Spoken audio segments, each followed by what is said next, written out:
Friends, this movie begins in the 11th century, where a group of Vikings goes to Blendonol. There, they plunder and create destruction, killing all the monks. But then, they find a secret room about which they ask the monk. The monk requests them to stay away from this room, to do whatever they want, but never to open this room.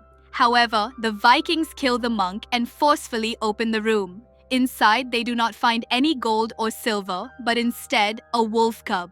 They leave it and begin to return, but they had unknowingly released something terrifying. It follows them, and before reaching home, all of them are killed. Anyway, now after 1,000 years, that is, in the present time, we see a girl named Thala, who lives in a small Norwegian town called Hauslo, with her mother Liv, her stepfather Arthur, and her mute sister Jani. She had come here some time ago with her family. Her mother is an officer and was transferred here. Now, speaking of Thay's real father and her mother, their relationship was not good. Later, due to an illness, her real father passed away. Somewhere, the relationship between Thay and her mother also lacked understanding. Arthur considered her his daughter, but she never accepted him as her father. However, she considered her sister Jani her real sister, and her bond with Jani was very strong. And one special thing is that Thayle has different colored eyes. One day, she is at home when her friend Jonas calls her, inviting her to have fun at the lake. She also goes there. There, many children from school and town are present, and both of them start talking. Then, a girl named Aline comes to Jonas and takes him away to talk. Meanwhile, Thayle is left alone, where a boy named Vedder starts teasing her, but she ignores him. Night falls and she goes to see Jonas, but he is still busy talking. Suddenly, something attacks both of them, because of which they are severely injured. Thayle goes to help them and lifts Aline, but that creature attacks her as well. Thayle tries to see the creature, but it drags Aline away to somewhere, and she cannot see it. In the next scene, the police and ambulance arrive. Liv's officer friend tells her that children were attacked here and that a girl named Aline, who is the daughter of Mayor, has gone missing. Now Liv first goes to her daughter. She talks to her, who is very frightened. Comforting her, she asks what exactly happened, but Thayle says that she does not know. Everything happens suddenly. Now Liv investigates the crime scene with the other officers, where she finds a claw stuck in the ground, which was very large. In the next scene, we see Thayle sleeping, and she is having a dream where she is floating above water and boots. Now Liv wakes her up and tries to question her, and Thayle tells her as much as she knows.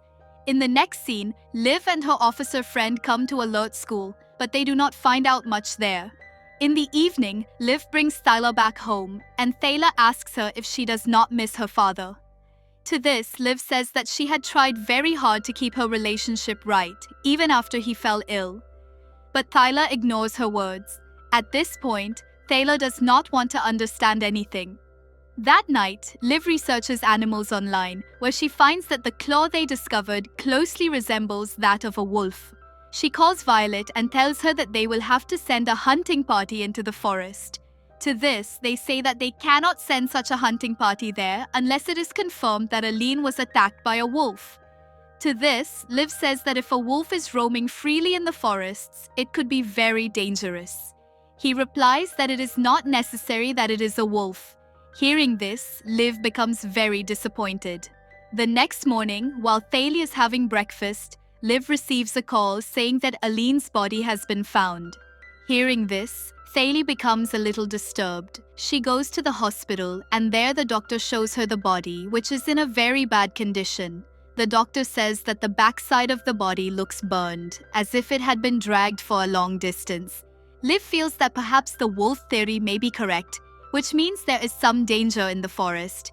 After this, the doctor gives her the number of a predator expert in Norway, whose name is William. Soon, Liv calls William from Oslo to help in this case. After this, we see Thayle going to the same spot where the incident took place. Then, she starts seeing things there, which disturb her, and in reality, this is happening inside her mind. Perhaps she had witnessed the incident and could not save Aline, which makes her restless, and she also starts researching about wolves herself. Now, we see a man whose one hand is cut off. He first secretly goes to the hospital and looks at Aline's body. Then, the next day, he goes to the police station to meet Sheriff Liv, and his name is Lars Broden. Meeting the police, he tells her that the one who killed Aline is actually a werewolf, that is, a shape-shifting wolf. And he knows it very well because he himself is hunting it. But since werewolves are considered mythical creatures, Liv does not believe him and tells him to leave. To this, he gives his address and says that whenever Liv needs him, she can come to him. After that, he puts a bullet in her coat pocket, which was actually made of silver. And as we have seen in other movies, silver is the only thing that can kill such wolves. Now, we see Thale going inside a cafe to meet Jonas. There, Vedder and many of his friends come and mock her, saying bad things about her wounds. Disturbed by this, she leaves the place. Coming home, she looks at her wound, which is not healing, and just then, Liv comes to talk to her, but she does not respond. Liv tells her that she cannot understand what she has faced in her relationship, but she does not listen to her and goes to sleep, and once again, she sees the same dream of floating over water and words. But this time, there is a little blood on her. The next day, she goes to school, but here her health starts deteriorating. Meanwhile, Jonas arrives and Thale goes into her class. Inside the class, a lesson about wolves is being taught. Thale was already unwell, but now she starts hearing even the faintest sounds. This troubles her, and she also begins to have visions in which she sees Aline. Disturbed by this, she leaves the school. Now, we see William, who has arrived from Oslo, and he meets Liv. After checking Aline's body, he tells Liv that all these injuries were caused by a wolf, and that the claw they found is also of a wolf. However, this was strange for him as well, because wolves do not kill humans. And here, we see some hunters setting out to kill the wolf. Then, they find a headless body. Now they leave both of them there and go further ahead. But upon going further, they realize that it is actually an old mine, inside which the wolf has now begun to live. After this, she goes inside but slips and falls down. Down there, she finds the severed head of the body. Just then, the wolf arrives there and kills both of them. Then, going inside the mine, she shoots the wolf, but it has no effect and soon her bullets are finished. She then takes out the bullet from her pocket, which was made of silver. She fires that bullet at him, and as he attacks Liv, the scene immediately shifts. Anyway, now we see Liv in a hospital. After this, Liv comes out of the emergency room, where Alan's mother and the mayor thank her because she had taken down that wolf. But how? The answer will be revealed later, and they believe that it was the only wolf, now gone, and everyone breathes a sigh of relief. But that is not the case. That night, Jenny wakes up and sees Thyla sleepwalking. She carefully takes her back and leaves her in her room. She then talks to her briefly. The next morning, we see Liv with William, who is performing the autopsy of that wolf. He explains that the wolf had been shot 8 times before, yet none of those bullets had harmed it. But it was the 9th bullet that killed the wolf, piercing deep inside.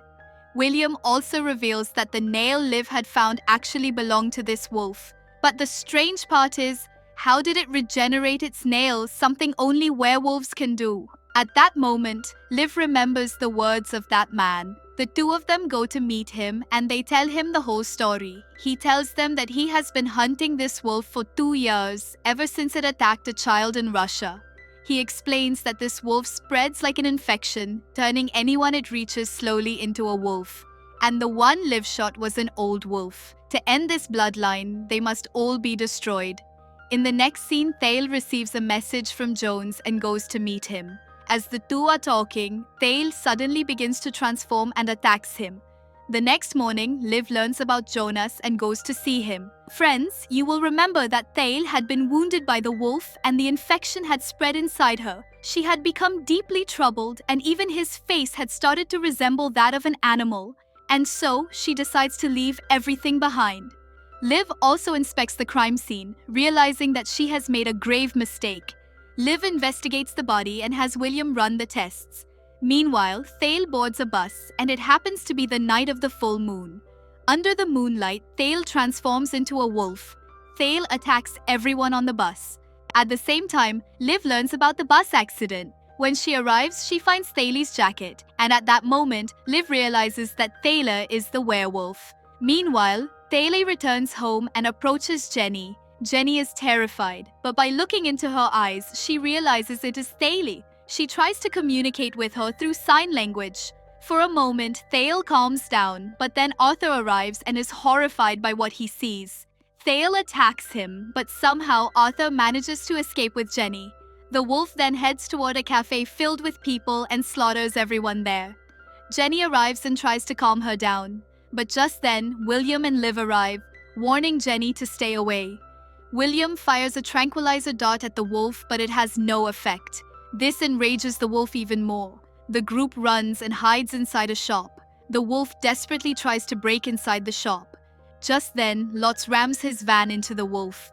But even that does not kill the wolf, and it kills Lotz instead. It then charges toward Liv. At that moment, Jenny shoots it with a tranquilizer, finally knocking it unconscious. In the next scene, we see the wolf tied up, with Liv standing beside it. Liv becomes deeply emotional because no matter what, even if she has become a wolf, she is still her daughter. To save others, she prepares to end her daughter's life, and the scene fades. A few days later, Liv is shown returning from her duty. The town is finally at peace. She goes home and sits quietly in Thaler's room. There, we see a bullet placed in front of Thaler's photograph, and this marks the end of the movie. So friends, do let us know in the comments how did you like this movie, and do not forget to like, share, and subscribe to the channel. See you in the next video. Till then, take care and bye-bye.